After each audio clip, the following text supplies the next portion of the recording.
Good day to you. So today we're sitting in my 34-year-old Mercedes, and the topic of this video was going to be, why do I drive it?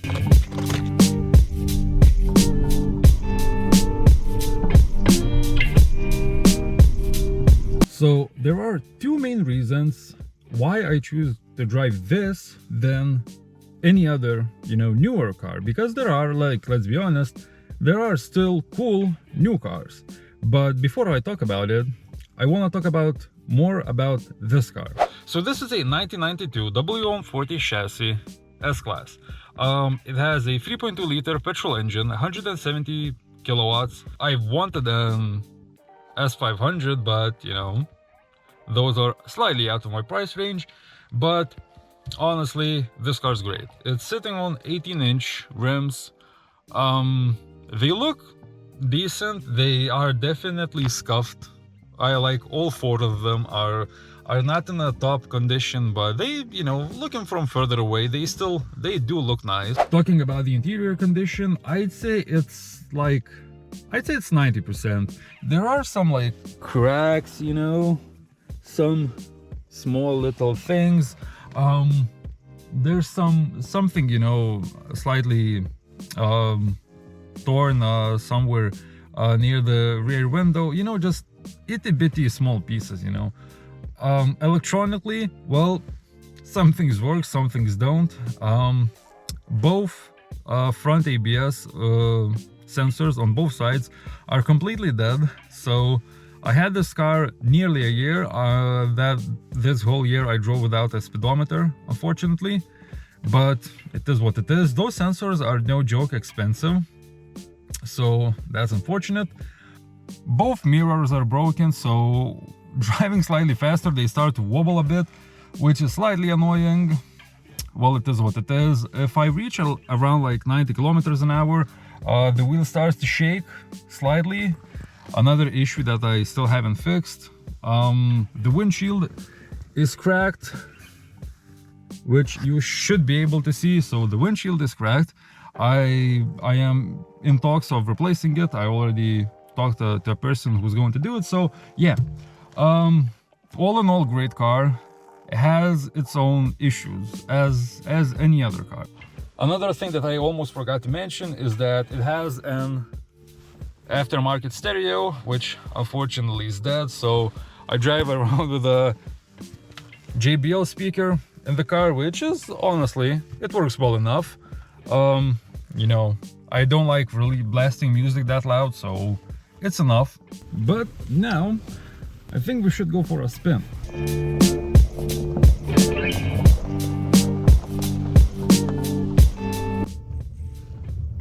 So the car is really quiet. The suspension is great, even though it's not anything that incredibly fancy. But honestly, even though I have not driven a lot of cars, but nothing stands even close to it. Even though, this is a car from 1990s, early 1990s, and I have driven cars that are, quite a bit newer than this one, comfort-wise and suspension-wise, nothing comes even near it.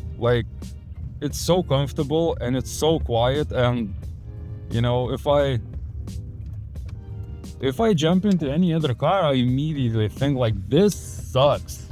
I'm not shitting on other cars, but honestly, this car is something. I'm gonna be going to Poland. I'm gonna be going to Ultrace 2026 with this car, so hoping that it's going to make it. It's going to be over 600 kilometers one way. So this is definitely going to be interesting, but I think it's gonna make it. Since I bought it, it has never given me big issues or anything. It's been really reliable. So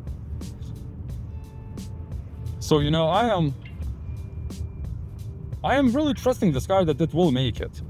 It has its own quirks, as I said.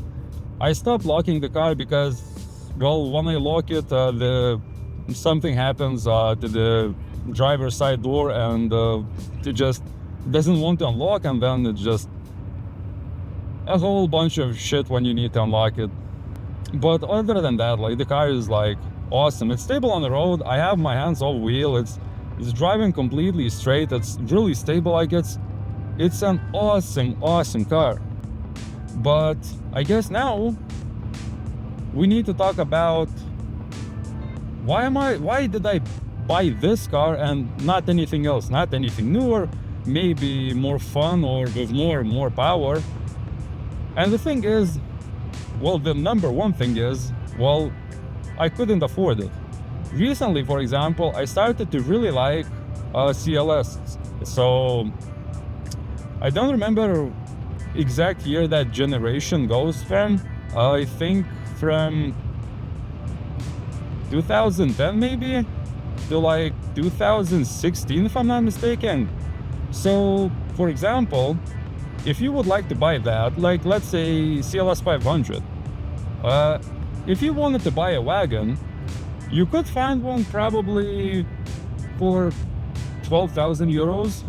So, you know, it's a CLS 500, 4.7 liter engine, 300 kilowatts, which would be a lot of fun, and you could probably very easily get yourself in trouble with that amount of power. But honestly, 12 Gs is too much for me. Now, if you wanted a sedan, the 4-door, that would be around like 18,000, which is way out of my league, unfortunately. Now this I got pretty cheap, 4,600 euros. And honestly, I'm happy with it.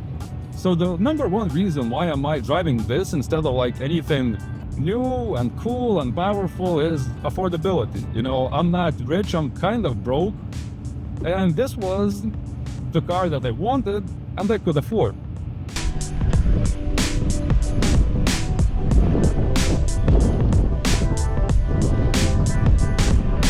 And looks wise, like, the way this car looks, it definitely holds up. It's, in my mind, it's looking great. Now, I'm not saying this because I own the car, because it's my car, but I do say it because it just looks great. Alright, so I came back inside, so the audio quality would be at least slightly better, but I talked about reason number one, now the reason number two. So, and it's probably for me, at least me, is much more important than reason number one. And it is how I feel driving the car and what emotion it brings out. So honestly, for example, driving my S-Class, honestly, like, first and foremost, it just feels like the car has more soul than any others.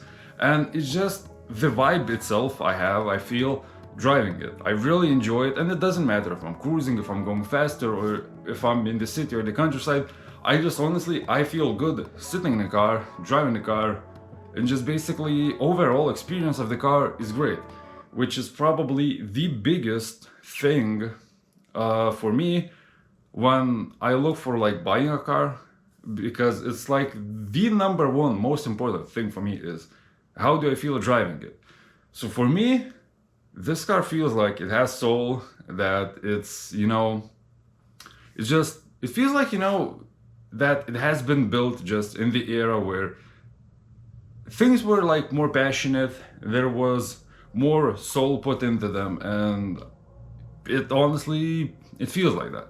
So I do really enjoy driving the car, I love it, and it's basically, since I bought it, it's been great. Like, that has not changed a bit. Like, I haven't been bored of the car itself, even though I've been thinking about maybe buying something else, but not instead of this car, but maybe selling my Mustang, which is like completely rusted through, and just buying something, you know, maybe for the summer.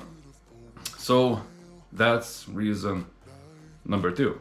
Now the big question, and the big question is, should you buy it? So, well, you know, every single person is different, you know.